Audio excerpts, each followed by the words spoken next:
পরিস্থিতি মাঝে মধ্যে এমন হয় যে অনেক কিছু প্ল্যান করে রাখি কিন্তু কিছুই করা হয় না। এইবার ঈদে আমার সেরকমই অবস্থা হয়েছে। আসলে সব সময় পরিস্থিতি আমাদের হাতের নাগালে থাকে না, ইচ্ছা করলেও অনেক কিছু করা যায় না। এই যে কত দেরিতে আপনাদেরকে ঈদ মোবারক জানাচ্ছি ঘটা করে, মানে ঈদের ব্লগগুলো দিতে কত দেরি হচ্ছে, সব কিছুর জন্যই আমি পরিস্থিতির শিকার। যাই হোক, এটা ছিল আমার ঈদের দিনের পুরো দিনের ব্লগ। সারাদিন কি কি রান্না করলাম, কি করলাম। এইবার প্রচণ্ড গরমে ঈদ পড়েছে, তাই ঠান্ডা ঠান্ডা বোরহানি করে নিয়েছি, গরুর মাংসের কাবাব করে নিয়েছি, আর সাথে ছিল মোরগ পোলাও। প্রত্যেকটা রেসিপি আপনাদের সাথে সহজভাবে শেয়ার করব। জিদনি তো অনেক বেশি খুশি, অনেকগুলো ঈদই পেয়েছে আর অনেকগুলো ড্রেসও কিন্তু এবার হয়েছে ওর, যেহেতু অনেকগুলো গিফট পায় আবার আমরা কিনে দেই। সব কিছু মিলিয়ে আলহামদুলিল্লাহ অনেক খুশি ছিল সে। ঈদের দিন সকালের জন্য কি কি নাস্তা বানিয়েছি সেটা কিন্তু আমার আগের ব্লগে দেওয়া হয়েছে, আপনারা যারা দেখেননি চাইলে দেখে নিতে পারেন। যাই হোক, এটা ছিল ওই ব্লগটার শেষ অংশ। এখানে আমি রোস্টের জন্য 1 কাপ পরিমাণ টক দইয়ের মধ্যে 1/2 কাপ পরিমাণ পেঁয়াজ বেরেস্তা দিয়ে ব্লেন্ড করে নিয়েছি। আর টক দইটা কিন্তু আমি নিজে বানিয়েছি, যেটা আগের ব্লগে শেয়ার করা হয়েছে। এখানে আমি রোস্টের জন্য 2টো দেশি মুরগি নিয়েছি, একটু বড় সাইজের। এগুলাকে এখন সাইজ মতো কেটে ভালো করে ধুয়ে পানি জড়াতে রেখে দিয়েছি। এদিক দিয়ে আমি বোরহানিটা বানিয়ে নিচ্ছি। ব্লেন্ডারের জুস জারে 2 কাপ পরিমাণ টক দই দিয়েছি। এরপর এখানে দিয়েছি 1 টেবিল চামচ পরিমাণ ধনিয়া পাতা এবং পুদিনা পাতা পেস্ট, 2 টেবিল চামচ পরিমাণ শসা পেস্ট। এখন দিয়ে দিচ্ছি 1/2 চা চামচ পরিমাণ বিট লবণ এবং 1/2 চা চামচ পরিমাণ গোলমরিচের গুঁড়ো, পরিমাণ মতো চিনি, একটুখানি লবণ দিয়ে পরিমাণ মতো পানি দিয়ে এখন ব্লেন্ড করে নিব। এই তো ব্লেন্ড করে নেওয়ার পরে তৈরি হয়ে গিয়েছে বোরহানি। এটা যেহেতু ঠান্ডা ঠান্ডা খাবো তাই ফ্রিজে রেখে দিব।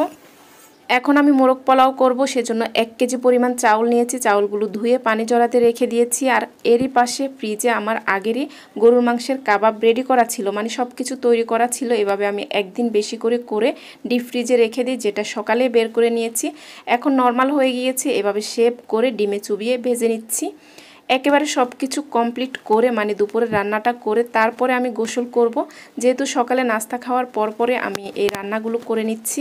আর এই তো কাবাবগুলো কিন্তু ভাজা হয়ে গিয়েছে, আমি তুলে নিচ্ছি।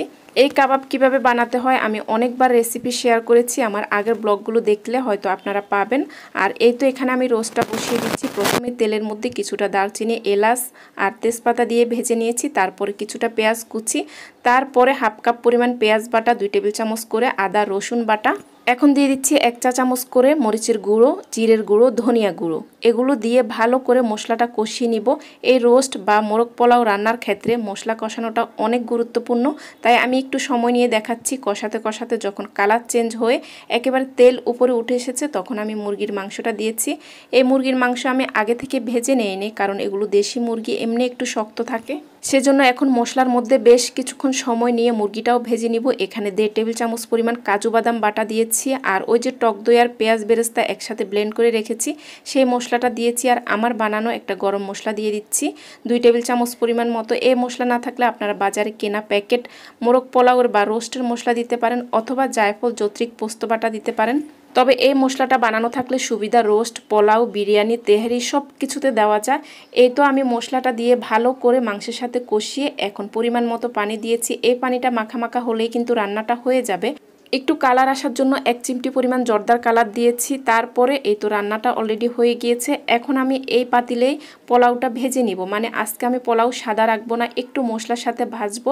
সেজন্য মাংস উঠিয়ে নিয়েছি, তবে অল্প পরিমাণ মশলা রেখে দিয়েছি।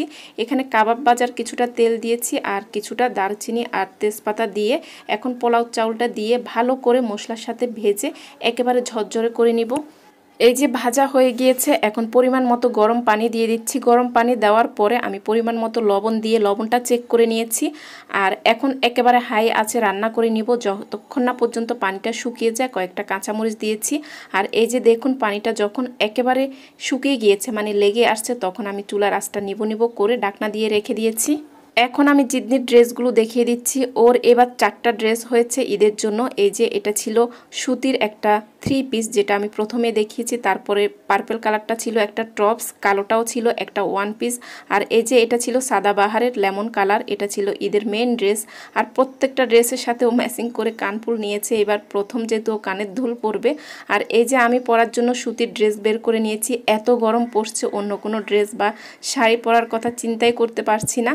আর এই যে দেখুন, জিদনি তো একটু পরপর ঈদই পাচ্ছে, মানে গেস্ট আসছে আর ওকে ঈদই দিচ্ছে, আর ও গুনে গুনে দেখছে কত টাকা হয়েছে। ওর বাবা আর আমার থেকে একেবারে সকালবেলায় মানে সবার আগে ঈদিটা আদায় করে নিয়েছে ঈদের সালাম দিয়েই। আসলে এগুলোই হচ্ছে ঈদের মজা, একটু পরপর ঈদি পাওয়া, গুনে দেখা কত হয়েছে। ওর অনেক ফ্রেন্ড এসেছে বা ও বাইরে ঘুরতে গিয়েছে, ওর ঈদটাই এবার অনেক বেশি ভালো কেটেছে। তবে আমি অনেক বেশি অসুস্থ ছিলাম ঈদের দিন থেকে, সেজন্য ঈদের ব্লগগুলো দিতে অনেক বেশি দেরি হচ্ছে। সময় মতো ভিডিওগুলো করে রেখেছি, কিন্তু শরীর অসুস্থতার জন্য ঈদের পরপর শেয়ার করতে পারিনি, তাই এখন একটু একটু করে শেয়ার করা হচ্ছে। যাই হোক, এখানে পোলাওটা একেবারে হয়ে এসেছে, তবে আরেকটু দমে রাখা লাগবে। এ পর্যায়ে অর্ধেক পোলাও নামিয়ে আমি মুরগির মাংস এবং ডিম দিয়েছি, তারপর আবারও পোলাও দিয়ে এভাবে করে মুরগির মাংসগুলো দিয়ে দিচ্ছি।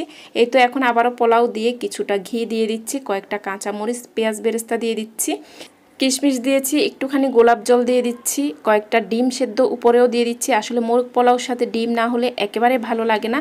এখন আমি ঢাকনা দিয়ে নিচে একটা তাওয়া দিয়ে দমে রেখে দিয়েছি। আর এই যে এখন আমরা কেকটা কেটে নিচ্ছি। আসলে কেক কাটার জন্য কেক খাওয়াই হচ্ছে না, তাই কেকটাও কেটে নিচ্ছি। আর আমাদের সাথে অনেকজন ছিল, আর এই কেকটা হচ্ছে আপনাদের জন্য ঈদের কেক, আপনাদেরকেও খাইয়ে দিলাম। এখন আমরা সবাইকে খাইয়ে দিচ্ছি। আর এই যে দেখুন কোহিনুর কত খুশি, তাকেও ঈদের কেক খাইয়ে দিচ্ছি। আর হ্যাঁ, আমি কিন্তু ঢাকার মধ্যে কেক ডেলিভারি শুরু করে দিয়েছি। আপনারা যারা কেক নিতে চান, আমার হাতের কেক খেতে চান, অবশ্যই ইনবক্সে নক দিবেন অথবা আমার কেকের পেজে নক দিবেন। যাই হোক, এখানে সকালে সব নাস্তা সরিয়ে নিয়েছি, একেবারে বিকেল টাইম হয়েছে, আমরা এখন খেয়ে নিব। আসলে আমারও শরীর অসুস্থ, জিদনির বাবারও শরীর একটু খারাপ, দুজন মিলে অনেকক্ষণ রেস্ট নিয়েছি, মানে ঘুমিয়েছি। কিছু গেস্ট এসেছিল, তাদেরকে সময় দিয়েছি। এখন আমরা দুপুরের খাবার দাবার খেয়ে নিয়েছি। তবে প্রত্যেকটা খাবার আলহামদুলিল্লাহ অনেক বেশি মজার হয়েছে। আর দেখুন বিকেল টাইম হয়ে গিয়েছে, আমার মেয়ে এখনও ড্রেস খুলেনি, কারণ সারাদিন তার অনেক বান্ধবীরা এসেছিল, সেও ঘুরতে গিয়েছে। আর এখন আমি খাবার সময় ঠান্ডা ঠান্ডা বোরহানি নিয়েছি। এটাই ছিল আমাদের ঈদের দিনের ব্লগ। আপনাদের কাছে কেমন লেগেছে একটা কমেন্ট করে জানাতে ভুলবেন না। সবাইকে ঈদ মোবারক জানিয়ে বিদায় নিচ্ছি। আল্লাহ হাফেজ, আসসালামু আলাইকুম।